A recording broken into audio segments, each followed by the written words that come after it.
All cool things happen in Configure. Follow me.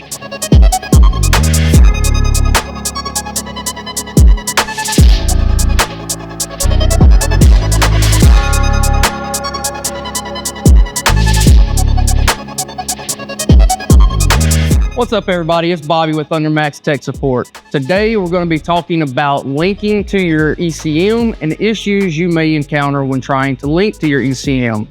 So you've got your map written, you're ready to start loading a map, all that good stuff. You go to connect your data cable to your ECM and you get an error, or it won't link at all. How to fix that? Well, all cool things are found in the software under Configure. You're going to go into Configure, scroll down to Open Windows Device Manager / View Installed Adapters.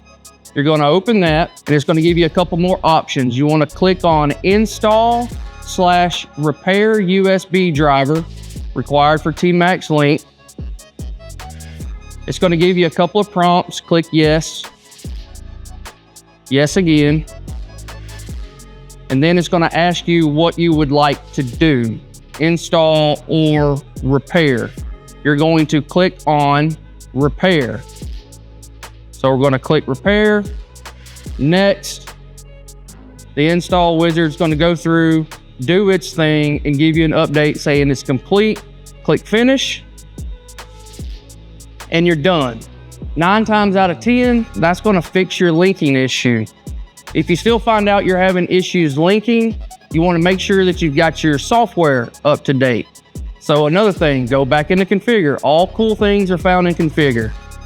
Go to Configure, scroll down to ThunderMax Tuner Software Update.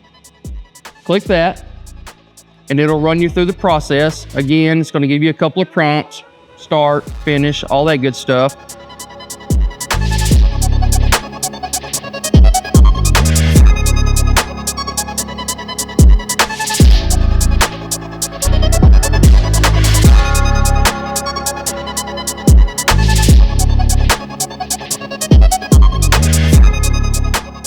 Click Finish when Install Wizard tells you it's done. If that doesn't help, sometimes just kind of like restarting your computer or any other electronic device, sometimes if you go through, uninstall the software, and then reinstall the software, that'll assist you with your linking issues. And if you've tried all these methods and you still can't link to your ECM, you can always contact us at ThunderMax Tech Support. We'll give you an RMA form. That way you can send your ECM to us. We'll test it, and we'll have the linking issue repaired and sent back to you. All right, that covers it, guys. As always, thanks for tuning in. Be sure to check out our other videos that we have on YouTube going over tech support items. And if you ever have any questions, be sure to reach out to ThunderMax Tech Support.